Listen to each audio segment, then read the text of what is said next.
This meeting is being live streamed. I see it. Okay, good. Just give this a moment to fire up here. So it's fire up here. Live streamed. I just need to mute myself, mute the site. There we go. Come back to Zoom. I'm getting good at this now.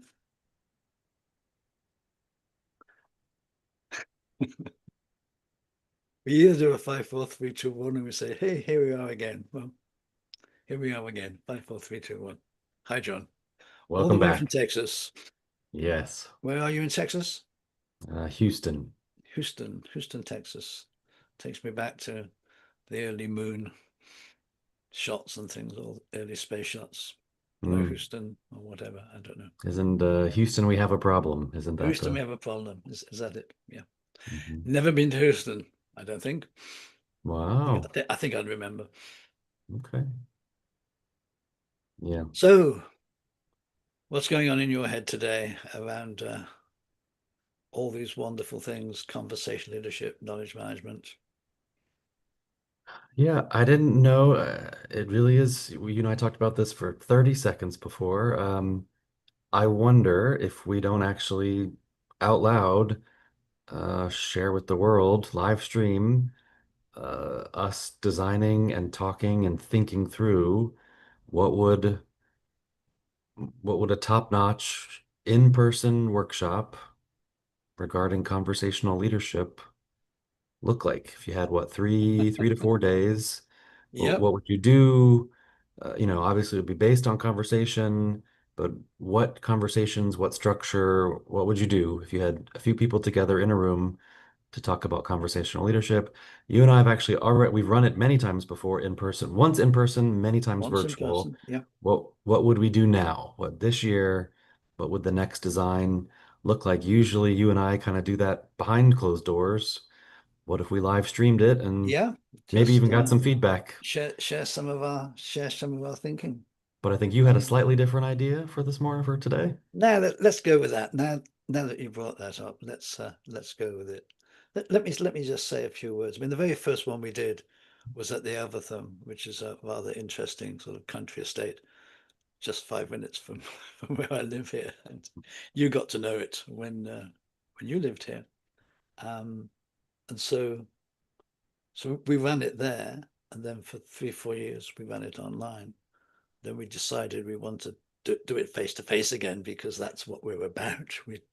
That's what conversation, good conversation is all about.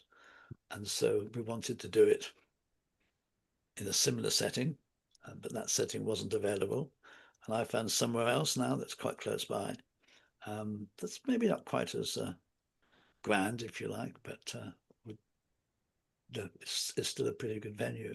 But what I always wanted was that setting where people could wander around the building, that had some character, to wander around the grounds, the stream or the river that's running through, and the woods and the like, and have interesting conversations while they were talking. Um, I wanted to get away from, the hotel conference rooms that you get in large modern hotels in large cities. Um, ideally, I'd love a room with carpet and bean bags and armchairs and things where people, where you could just sit around and have just something that was conducive to conversation. Um, so we found it. We found a nice setting. It's not perfect by any means, but it goes a long way to what you and I are looking for. Because I just think that setting is really important. Yeah, just like a workplace setting makes a difference, whether it's in person or virtual. What it looks like virtual, what it looks like in person makes a difference, has an impact. Okay, so then for me, um, yeah, I mean, if you're going to do conversational leadership, for sure, you're going to base a few days on conversation. Um, I don't know, maybe in its simplest form, I'm thinking back to like, certain supervisors, certain managers, certain organizational cultures. it's just not very conversational. It's much more dictation. It's much more being told what to do. Um, and so Transactional. at the simplest, yeah, transactional, at the very simplest level, just having that awareness of, do you even consider that a conversation? Or if we're really nice and polite or overly polite, like you telling me to do something is not really a conversation, but it's a very poor quality conversation at best. I don't think you and I have ever really talked about situational leadership, the Ken Blanchard stuff, the direct, coach, support, delegate is the four No, we've boxes. not talked about that. So we could even talk about it here, but like obviously the example I'm bringing up now is like directing. Directing is just telling people what to do versus coaching people, which is like asking questions to help them figure out their next Hmm. best, versus supporting, which is like, you can do it, come on, oversimplified, versus delegating, which is really just getting out of the way entirely. Um, you know, Here it Uh-huh. is, that kind of stuff. So sure, we could have a workshop and at least just raise that awareness of what types of conversations do you start, do you like, are you a part of? But then I always come back to, I love your words on like a big part of conversational leadership is co-creating meaning, co-creating Yeah, sense, absolutely. relating and yeah, what goes on there, which is way beyond this conversation and how I talk to you. Um, so yeah, what do you do in a workshop to get there? Yeah. I mean, if you remember early on when we were first talking about this, I wanted to get rid of the word workshop. Um, I'd like to just call it a conversation, Mm, um, because I don't think this is the right way to do it. I think we've already agreed that we're going to do something different. But one of my early thoughts was, again, that large, comfortable room that I talked about. Um, no slides at all. And you and I, both of us or one of us, simply talks to some topic of the workshop uh, for 5 minutes, and then we go into a conversation, sort of more cafe style, break up into groups, have the small group conversations. But again, not at round tables even, um, and then come back together and as a whole group conversation, and make the whole 4 or 5 days like that. Now that's probably not realistic and probably a little bit too um, yeah, it's not what's the word? It's not diverse enough. yeah, We want to do repetitive more than that maybe. to get Yeah, people to interact. There's more than just conversation to this, but that was sort of my the general idea. Yeah. the general idea and sort of a little bit of my dream, and then if people want to get up, look, you got 15 minutes to have a conversation.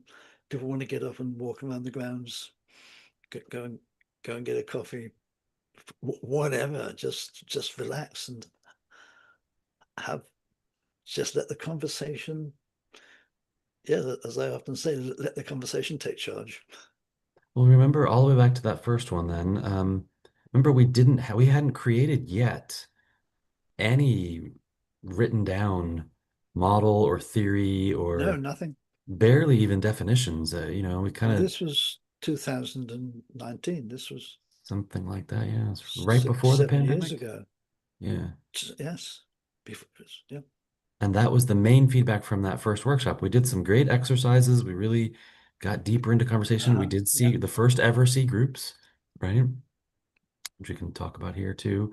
Um, and to me, there were several key takeaways, but one was that at least two people that I remember were very strong on you at least have to have a graphic. You have to have one Yes, picture there that was says the that, graphic. that everything hangs off. It's like either like an agenda or a model or a theory, some one pager that does And it. this And is, I think that's this is our problem, is the balance between that sort of utterly, totally open to conversation, no structure whatsoever, and then something with more structure.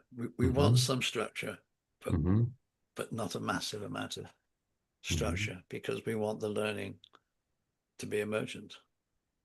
Yeah. And so then I think well, no, we haven't, but I think where we're at now is that we'll go between a knowledge cafe and then a break, which is really, selected conversation, and then a C group, a conversation group, and then a break, and then a knowledge cafe. I can't remember, is that where we last left off? Or did we change it when we talked, what, last week, 2 weeks ago? I think you had some content in Norwich Cafe followed by a C group. Was one thought Yeah. um, each and every day. Although Yeah. we had kind of bracketed the day by having sort of like an after, well, what we call maybe before action review at the beginning of the day. What went on yesterday? What's been your thinking overnight? Then into the day, and then at the end of the day, a more traditional after action review. What went well? What didn't go so well? What did you learn? And I think I still like that because we really do have a lot of content and stuff we've created and a lot We more have to far say too much now. content. Yeah, we have a lot more to say to the point where, like, yeah, we've had to filter out or prioritize the top 5 or 10 things to, Well, of course, the other thought as well, we've almost got a smorgasbord of things that we could talk about and say, hey, let the people choose, or let the conversation choose. oh, that's right. We did say we might do like open space at some point and just let Yes, people yeah, choose, that way. Okay. Yeah. yeah. I think somewhere in there,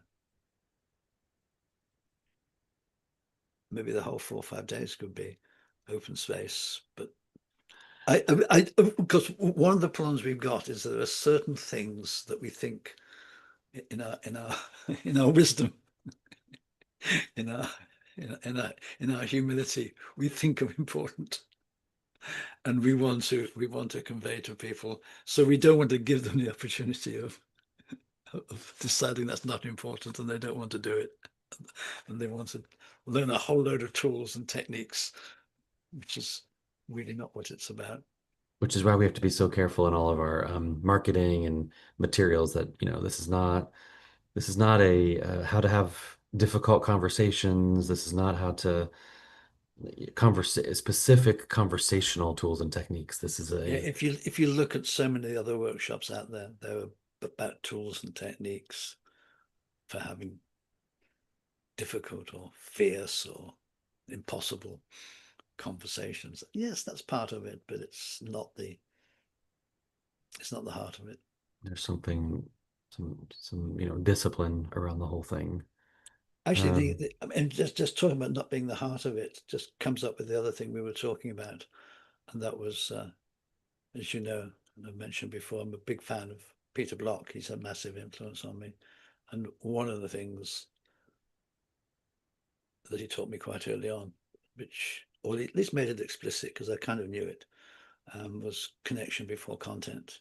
Without that connection, I can't remember his exact words, but without building the relationship first, it's very difficult to work together. He says it a little bit more colorfully than that. And then I came across the other day a gentleman called Andy Roberts, who, at the end of another article, said connection is the content. And my first thought was, I'm not so sure about that. And then the more I thought about it, I thought, yeah, in some ways it's the heart of conversational leadership. It's about building those relationships between people, whether it's an organization, a family, a community, so that the relationships are so good and so strong, and people even love and care for each other. That actually it's creating the conditions, if you like, to have great conversations and make better decisions, act more wisely.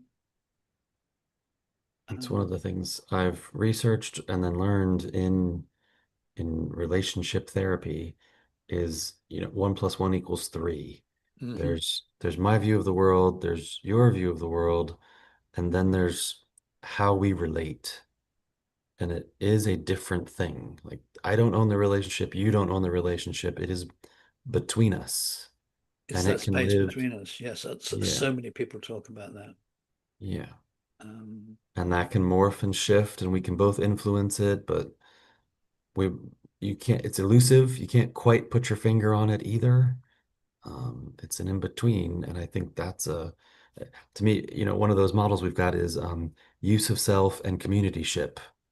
And I love the play between those two, right? Like those are two separate big concepts. And then yeah, in between, which no one else talks about that I'm aware of, in between those things where it's like, how do I take care of myself and how do I bring my true self and what am I aware of in this role in this moment? All that work. But then there's the community and how do I step in and out of the community? Just me. it's again, it's But then interesting. you, You're yeah, touching on something else here now.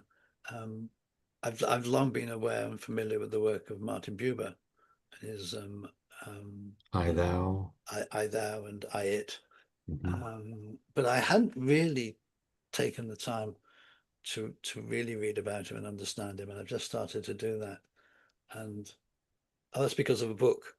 Um, there's a recent book from Peter Block and another Peter Kostenbaum or something similar, looking at, I think it's confronting people with their freedom. The whole idea is that sort of from existential and philosophy that people are fundamentally free to choose, and it's uh, it's almost a requirement on us to choose responsibly. And so there's this piece about responsibility, Mm. and I was reading about Buber's take on responsibility, and again, I've seen this before. People breaking that word into two: response ability, your ability to respond appropriately in any situations. And again, he's talking so much about awareness and presence and empathy. Again, the sorts of things that you talk about. And I probably talk about a little bit less. So I'm just starting to really realize the importance of those things. So I'd quite like this idea of response ability, the ability to respond, and, and what's required to to do that well. Because we There's often either don't respond at all, or we respond very badly. all right. I'll have to drop here in a couple minutes, but it reminds me of an old story. I don't know if you and I have shared this one or talked about it before. I'm gonna mess it up. Somebody can correct it for me, but it's to the effect of a person walks into a monastery or a place where there are many monks and they're mostly meditating, and this person that walks in sees a monk meditating and wanders around the grounds and then walks over to him and sort of very knowingly um, interrupts his quiet meditation and says, I just have a sense that I need to talk to you and that you have something to tell me. Can I talk to you? And the monk, Okay. very calmly opens his eyes and says, hello or something to that effect. And the man says something like, it looks like all of you understand the purpose of life, and I'm at a point where I really need to understand the purpose. And he goes on beautifully about how how it's all meaningless and it's all very important and says beautiful things about the meaning of life. Okay. And he says to the monk or asks the monk, so do I have it right? Do I have the big picture? And the monk grabs his nose and turns it really hard. And the guy says, ow, stop it. And the monk doesn't say any words at all. And the person then in the story realizes, oh, it's the human experience of just, in this moment, the physical body and Uh-huh. this big existential stuff. And I think maybe in conversational leadership, there's yes, we need to improve this conversation and see these words. And there's a big, what's the meaning and value of conversation? Okay. Yeah. Does that Interesting. resonate at all? Well, next time we're meeting face to face, and you say something that I don't like or ask a difficult question, I'm You going can to tweak just your nose. turn my nose. Yeah.